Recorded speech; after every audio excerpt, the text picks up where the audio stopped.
পড়িতে আল্লাহুম্মা সাল্লি আলা সাইয়্যিদিনা মাওলানা মুহাম্মদ ওয়া আলা আলি সাইয়্যিদিনা মাওলানা মুহাম্মদ بلغ العلا بكماله كشف الدجى بجماله حسنت جميع خصاله صلوا عليه وآله لا إله إلا الله لا إله إلا الله لا إله إلا الله لا إله إلا الله لا إله إلا الله لا إله إلا الله لا إله إلا الله لا إله إلا الله لا إله إلا الله حياة مالك جي الله موت مالك شي الله لا إله إلا الله لا إله إلا الله لا إله إلا الله আসমান মালিক যেই আল্লাহ জমিনের মালিক সেই আল্লাহ লা ইলাহা ইল্লাল্লাহ লা ইলাহা ইল্লাল্লাহ লা ইলাহা ইল্লাল্লাহ লা ইলাহা ইল্লাল্লাহ লা ইল্লাল্লাহু মুহাম্মাদুর রাসূলুল্লাহ সাল্লাল্লাহু আলাইহি সালাতু ওয়াসসালাম। এই দুনিয়া মিছে গেল ভাই শুধু আশা খেলা ঘর চোখ বুঝিলে দেখবে রে মনকে আপনার পর কোথায় থেকে আগমন কোথায় যেতে হবে রে কি কারণে পাঠাইল জানা নাহি হলো রে নদীর পারে ভাঙে অপারে গড়ে এই তো নদীর খেলা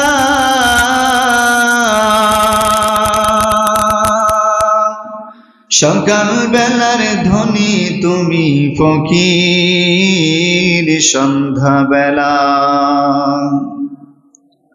আলহামদুলিল্লাহ, মহান আল্লাহ পাকের দরবারে লাখো কোটি শুকরিয়া যে মহান আল্লাহ রাব্বুল আলামিন আমাদের সকলকে পবিত্র জুমার দিনে দুনিয়ার সমস্ত কাজ থেকে ফারেক করে ভালোবেসে মহব্বত করে আল্লাহ পাক রব্বুল আলামিন পবিত্র জুমার দিনে জুমার নামাজ পড়ার উদ্দেশ্যে আল্লাহ রাব্বুল আলামিন আপনাকে আমাকে কবুল এবং মঞ্জুর করেছেন। এজন্য আমরা সকলে আল্লাহ পাকের দরবারে অন্তরের স্থল থেকে শুকরিয়া জ্ঞাপন করে আলহামদুলিল্লাহ। সম্মানিত মুসল্লিয়ানা কেরাম, গত জুমায় আলোচনা করতেছিলাম সূরাতুল কাউসার সম্পর্কে। আল্লাহ রাব্বুল আলামিন এই ছোট্ট সূরাটি কেন নাযিল করলেন, এর কি শান কি মর্যাদা, কেন এই সূরাটি নাযিল করলেন। আল্লাহ রাব্বুল আলামিন এই ছোট্ট একটা সূরার মধ্যে তার বন্ধু নবী মুহাম্মদুর রাসূলুল্লাহ সাল্লাল্লাহু আলাইহি সাল্লামের কি শান কি মর্যাদা আল্লাহ রাব্বুল আলামিন দান করলেন তা এই ছোট্ট সূরার মধ্যে আল্লাহ রাব্বুল আলামিন তুলে ধরলেন। মুহতারাম হাজির ভাই দোস্ত বুজুর্গ, বলতেছিলাম যে আল্লাহ রাব্বুল আলামিন পৃথিবীতে যত নবী রাসূল পাঠাইছেন সমস্ত নবী রাসূলকে যা দেওয়া হয়েছিল তা আমার আপনার মায়ের নবীকে দেওয়া হয়েছে, আর আমার মায়ের নবীকে যা দেওয়া হয়েছে তা দুনিয়ার অন্য কোন নবী রাসূলকে দেওয়া হয় নাই। এই জন্য পৃথিবীতে অনেক নবী রাসূলকে আল্লাহ রাব্বুল আলামিন অনেক মুআজিজা দান করেছিলেন।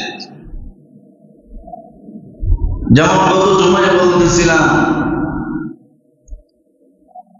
হযরত ঈসা আলাইহিস সালাতু ওয়াস সালামকে আল্লাহ রাব্বুল আলামিন কিছু মুআজিজা দিয়েছিলেন।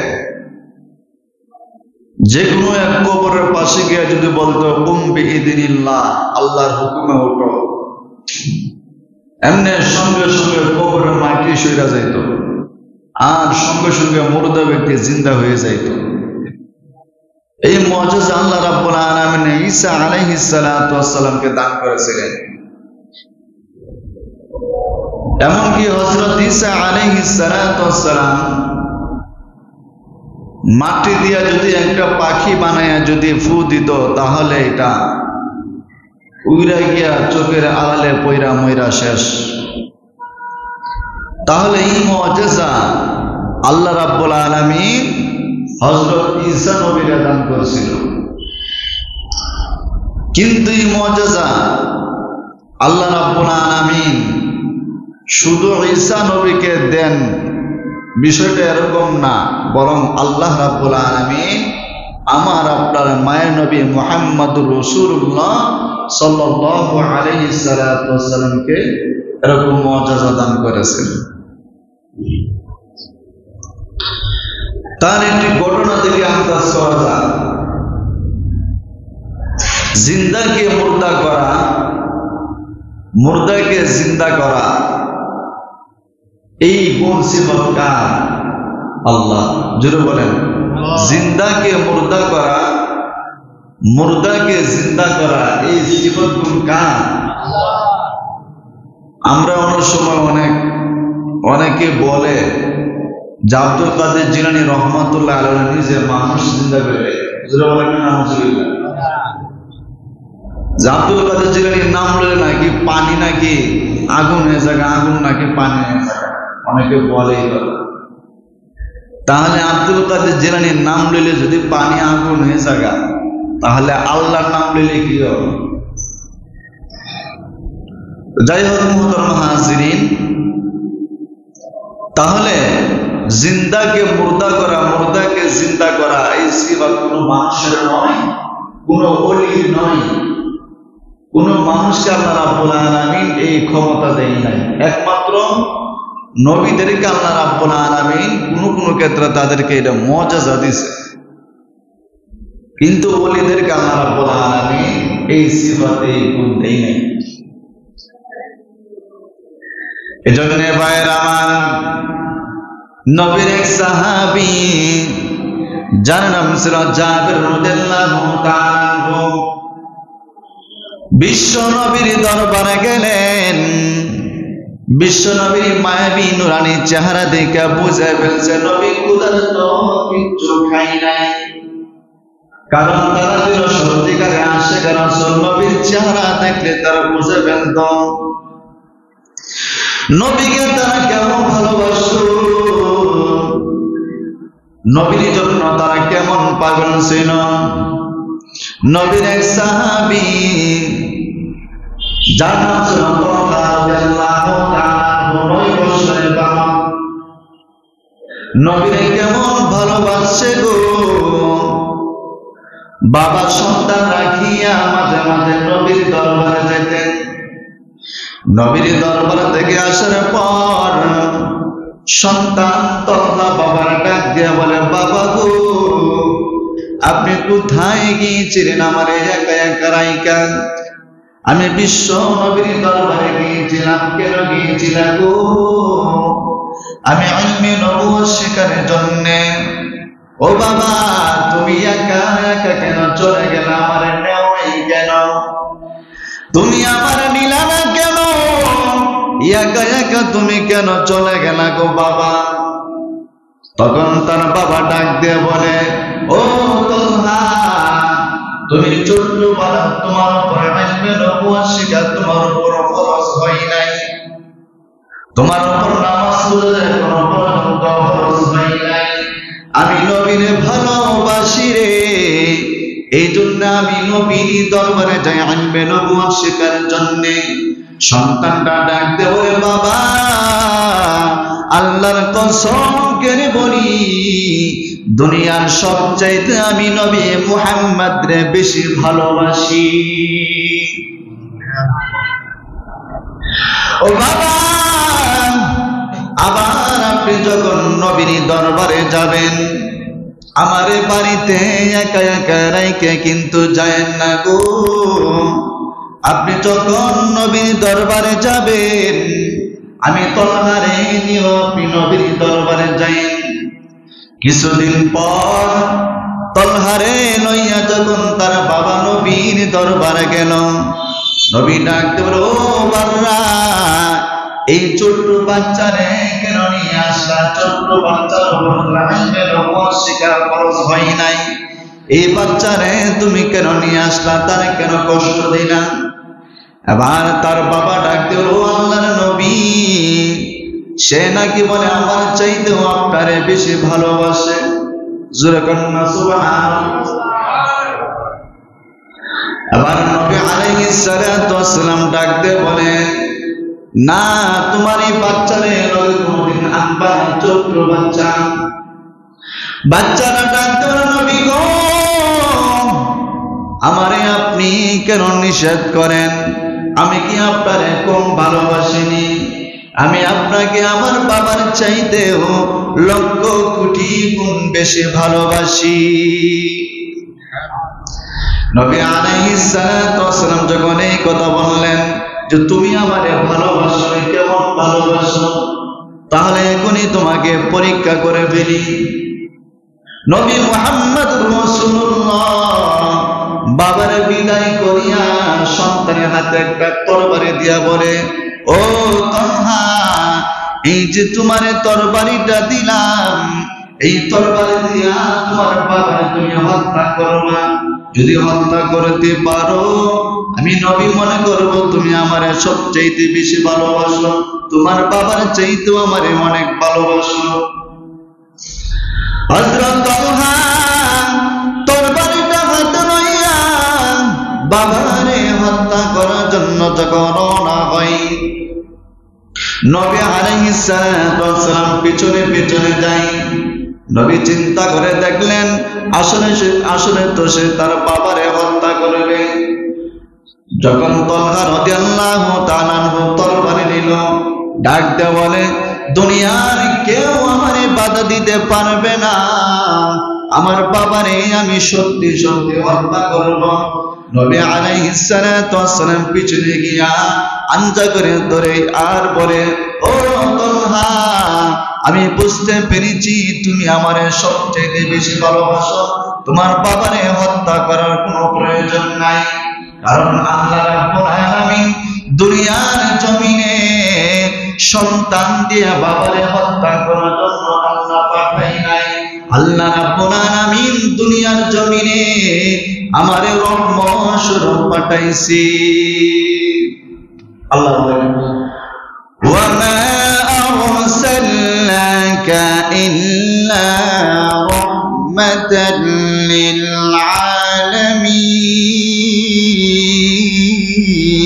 আলামিন।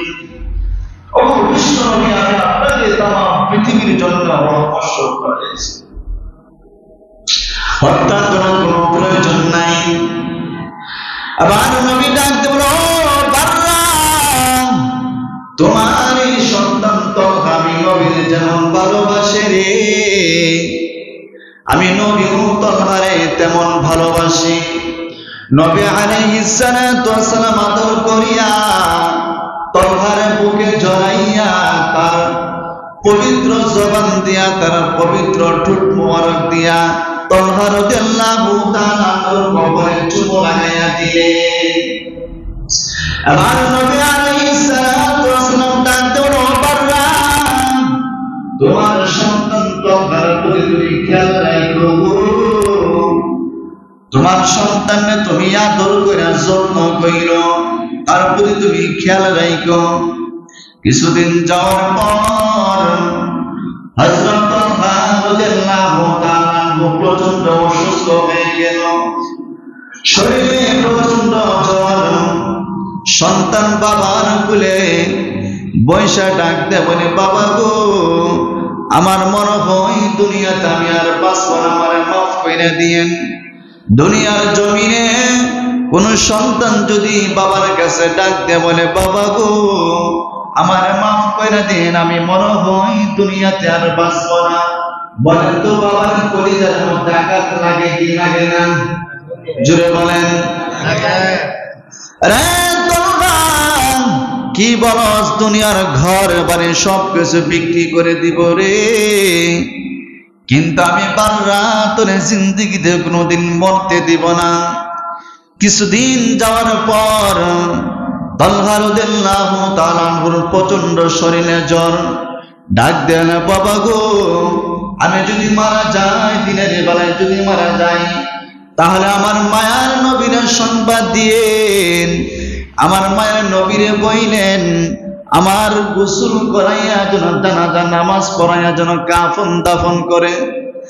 আর যদি রাতের বেলা মারা যায়, আমার মায়ের নবীরে সংবাদ দেওয়ার কোনো প্রয়োজন নাই।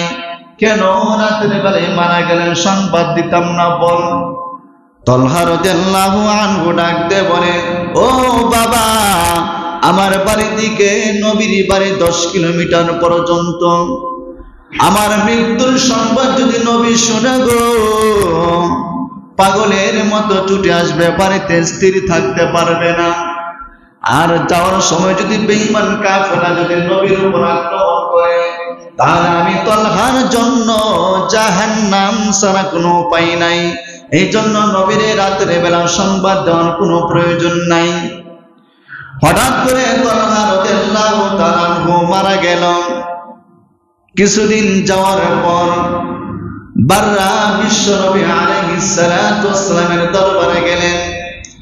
নবী ডাক দিল, বাররা, তুমি একা একা আমার কাছে কেন আসলা? তোমার সন্তান তলহারে কেন নিয়ে আসলা না? যখন এই কথা বললেন, আল্লাহর নবীর সাহাবী হযরত বাররা রাদিয়াল্লাহু তাআলা আনহু বারাকান্ত হৃদয় নিয়ে চোখের পানি ছেড়ে দিয়া বলে, ওগো আল্লাহর নবী, আজ থেকে 4-5 দিন পূর্বে আমার সন্তান তলহার শরীরে প্রচন্ড জ্বর হয়ে যা, অসুস্থ হয়ে যা। হঠাৎ আমার সন্তান মারা গেল। আমি নিজে তারে গোসল করাইয়া কাফনের প্যাকেট বানাইয়া আমি নিজে জানাজা নামাজ পড়াইয়া তারে মাটির দেশে কবরে রাখে আসছি। নবী আলাইহিস সালাতু ওয়াসসালাম ডাক দিয়ে বলে, ও বাররা, আমি নবী তলহারে অনেক ভালোবাসতাম, তলহাও আমারে অনেক ভালোবাসত। তলহা মারা গেল, আমি নবীরে কেন সংবাদ তুমি দিলা না? আমারে কেন তুমি জানাইলা না? বাররা ডাক দেব, নবী, আমার সন্তান তলহা আমারে মৃত্যুর আগে ওসিয়ত করে গেছে, আমার সন্তান যদি দিনের বেলায় যদি মারা যায় তাহলে আপনারে সংবাদ দিতাম, আর যদি রাতের বেলা মারা যায় তাহলে আমি আপনারে সংবাদ দিতাম না। কারণ আপনি যদি আসেন আর যাওয়ার সময় যদি বেঈমান কাফেররা যদি আক্রমণ করে তাহলে সে নাকি জাহান্নামে চলে যাবে, এই জন্য আমি আপনাকে সংবাদ দেই নাই। নবী ডাকলো, বাররা, তুমি আমার তলহার মৃত্যুর সংবাদ তো দিলা না, বরং আমার অন্তর ভিতরে মহব্বতের আগুন জ্বালাইয়া দিছো। ও বাররা, কোথায় রে আমার তলহার কবরটা আমার দেখা দাও তাড়াতাড়ি, আমার তলহার কবরটা আমি একটা নজর দেখতে যাই। হযরত বাররা রাদিয়াল্লাহু তাআলা আনহু বলে, ও আল্লাহর নবী, আমার তলহারে জান্নাতুল বাকির মধ্যে কবর দিয়েছি। নবী আলাইহিস সালাতু ওয়াস সালাম পাগলের মতো কবরের কাছে ছুটে গেল। কবরের পাশে গিয়া বলে, ও আল্লাহ, একটা মুহূর্তের জন্য আমার নবুয়তের চোখটা খুলে দাও না, আমি আমার তলহারে একটা নজর দেখতে চাই।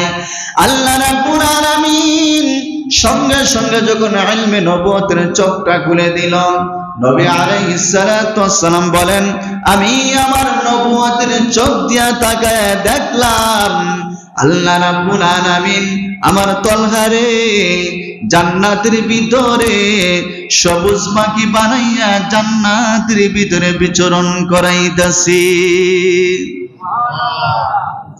এই জন্য ভাইরা আমার, নবীরে মহব্বত করলে লাভ আছে না নাই? কেমন ভালোবাসো, 9 বছরের বাচ্চা নবীর পর্যন্ত কেমন পাগল ছিল, কেমন আশিক ছিল। এই জন্য ভাইরা আমার বলতেছিলাম, তারা নবীর প্রতি কেমন আশিক ছিল, নবীর চেহারা দেখলে তারা বুঝে ফেলতো নবী ক্ষুধার্ত, নবী কিচ্ছু খাই নাই। ভাইরা যে ঘটনা বলতেছিলাম, হযরত জাবের রাদিয়াল্লাহু তাআলা আনহু নবীর চেহারা দেখে বুঝে ফেলছে নবী কিচ্ছু খাই নাই। গিয়া বলে, ও বিবি, ঘরের ভিতরে কি আছে? ঘরের ভিতরে মাত্র 3 কেজি আটা, ঘরের ভিতরে আর কোনো খাবারে নাই, মাত্র 3 কেজি আটা আছে। আবার জাবের রাদিয়াল্লাহু তাআলা আনহু ডাক দিয়ে বলে, ও বিবি, আমি নবীরে মেহমানদারি করাইব, নবী ক্ষুধার্ত, কিচ্ছু খাই নাই। বিবি ডাক দিয়ে বলে, ও স্বামী আমার, ঘরের বাচ্চারা কি খাবে? ঘরের বাচ্চাদের তো আর কোনো খাবার নাই।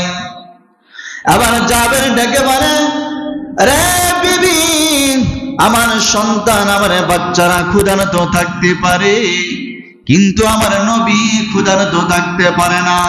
আমার বাচ্চারা যদি ক্ষুধার্ত থাকে, আর যদি আমার নবী যদি ক্ষুধার্ত থাকে, আর কিয়ামতের কঠিন ময়দানে আমি আল্লাহর সামনে তখন আশিকে রাসূল হয়ে দাঁড়াতে পারবো না। এই জন্য আমার সন্তান ক্ষুধার্ত থাকতে পারে, কিন্তু আমার নবী ক্ষুধার্ত থাকতে পারে না। আবার নবী আলাইহিস সালাতু ওয়াস সালাম বলেন, ও বিবি, এই যে আমাদের 2টা ছাগল আছে, এটা জবাই করে গোশত বানায় তোমারে দিয়া গেলাম, তুমি গোশতগুলো রান্না করো আর রুটি বানাও, আমি নবীরে মেহমানদারি করাইব। নবী আলাইহিস সালাতু ওয়াস সালামকে দাওয়াত দিলেন। মুহতারাম হাজিরিন, ঘটনা বলার উদ্দেশ্য না, আমি আপনাদেরকে যে পয়েন্টটা বোঝাতে চাই, নবীর সাহাবী জাবের রাদিয়াল্লাহু তাআলা আনহু নবীকে দাওয়াত দিলেন। নবীর সাথে সাহাবা কিরাম যারা ছিল তাদেরকেও দাওয়াত দিয়েছে। অনেক সাহাবী আসলো খাবারের জন্য। নবী আলাইহিস সালাতু ওয়াস সালাম তখন ডাক দিল, জাবের, কি রান্না করছো? ইয়া রাসূলুল্লাহ, কিছু রুটি আর গোশত। তোমার রুটিগুলো গোশতগুলো আমার সামনে নিয়ে আসো। আল্লাহ রাসূল সাল্লাল্লাহু আলাইহিস সালাতু ওয়াস সালাম এই রুটির মধ্যে হাত দিয়া, এই গোশতের মধ্যে হাত দিয়া বরকতের জন্য দোয়া করে দিলেন। আর ডাক দিল, জাবের, এই যে নাও, সবারে 3টা করে রুটি দাও। হযরত জাবের রাদিয়াল্লাহু তাআলা আনহু বলেন, অভাব অনটনের দেশ, দাদা লগে এসে নাতিরে লয়ে আইছে। হযরত জাবের রাদিয়াল্লাহু তাআলা আনহু বলে, আমি কি যে শরম পাই, অভাব অনটনের দেশ, এত লোক আসছে, সামান্য মাত্র 3 কেজি রুটি আর অল্প কিছু গোশত, কারে তুই কারে না দেই, কি যে শরম পাই, লজ্জা পাই। তখন আল্লাহ রাসূল ওই যে বরকতের জন্য দোয়া করে দিলেন। সবাই এই গোশত রুটি সবাই পেট ভরে খাওয়ার পরও আরো ঘরের ভিতরে রুটি রয়ে গেছে। একটু জোরে বলেন না সুবহানাল্লাহ। হযরত জাবের রাদিয়াল্লাহু তাআলা আনহু রাস্তায় বের হইলেন। বের হয়ে বলে, তোমরা কে কোথায় আসো? তাড়াতাড়ি আসো, আমার ঘরের ভিতরে এখনো খাবার আছে, তোমরা এখনো যারা খাও নাই তাড়াতাড়ি আসো, তাড়াতাড়ি খাও, আমার ঘরের ভিতরে এখনো খাবার আছে। নবীজি বরকতের জন্য দোয়া করে দিলেন। মুহতারাম হাজরিন, রাসূল সাল্লাল্লাহু আলাইহি সাল্লাম বলেন, হে জাবের, তোমার এই ছাগলের হাড্ডিগুলো আমার সামনে নিয়ে আসো। যেই মাত্র হাড্ডিগুলো রাখা হলো, সমস্ত হাড্ডি একত্র কইরা নবী আলাইহিস সালাতু ওয়াসসালাম হাড্ডির উপর হাত রাইখা এরকম ভাবে ওনার পবিত্র জবান ঠোঁট মোবারক নড়তে দেখা গেছে। বোঝা গেল আল্লাহ রাসূল যে দোয়া করছে তাতে কোনো সন্দেহ নাই। এমনি আল্লাহ রাসূল সাল্লাল্লাহু আলাইহি ওয়াসাল্লাম যেই মাত্র দোয়া করে দিলেন, এমনি সঙ্গে সঙ্গে সমস্ত হাড্ডিগুলো একত্র হয়ে কান নাড়া দিয়ে আগের মতো ছাগল হয়ে গেছে। নবী ডাকলো, যাবে, এই যে তুমি ছাগল জবাই করছিলে না, এই যে দাও তোমার ছাগল, তোমার ফেরত দিয়ে এলাম, যাও বাড়ি করে দাও। হযরত জাবের রাদিয়াল্লাহু তাআলা আনহু যখন দুই ছাগল নিয়ে যখন তার বিবির কাছে গেল, বিবি ডাক দিয়ে বলে, কি গো স্বামী, এই দুই ছাগল দেখা যায় আমাকে আগে ছাগলের মতো দেখা যায়। তখন জাবের রাদিয়াল্লাহু তাআলা আনহু বলে, আরে আগের লাগান কই না, এটা আমগো ছাগলই তো, আমগো ছাগল জবাই করে খাওয়াইছি।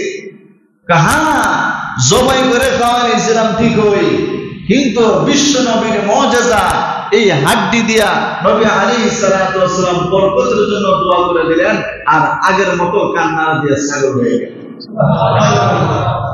মুহতারাম হাজিরিন, আমি আপনাদেরকে যে পয়েন্টটা বোঝাতে চেয়েছিলাম, যে আল্লাহ রাব্বুল আলামিন ঈসা আলাইহিস সালাতু ওয়াসসালামকে যে মুজিজা দান করেছিলেন, আমার আপনার মায়ের নবীরও আল্লাহ রাব্বুল আলামিন মুজিজা দান করেছিলেন। যাই হোক মুহতারাম হাজিরিন, সময় শেষ হয়ে গেছে গা, আপনারা হয়তো সবার পড়ায় এমনি মুসল্লি কম, একটা বিষয় পয়েন্ট করতে চাইলে মনে চাই না, ভিতর থেকে কথা বের হইতে চাই না। মানুষ মুসল্লি একটু বেশি হলে দুইটা কথা কইতে মন চায়। এর জন্য প্রত্যেকটা জিনিসের একটা মজা আছে, তৃপ্তি আছে। যেরকম কথা ঠিক না বেটি, একটু মুসল্লি বেশি হইলে নিজের কাছে একটা কথা বলতে ভালো লাগে, একটা বিষয় পয়েন্ট করতে ভালো লাগে। মানুষ মুসল্লি যদি না থাকে কথা বলতে ভালো লাগে না। এজন্য আমি আরেকদিন বলছিলাম, আজকেও বলি, যেহেতু শুক্রবারের দিন, অনেকে আছে সাপ্তাহিক একবার, আজকে শুক্রবারে নামাজ পড়তে আসে, এজন্য রাগ করেন না।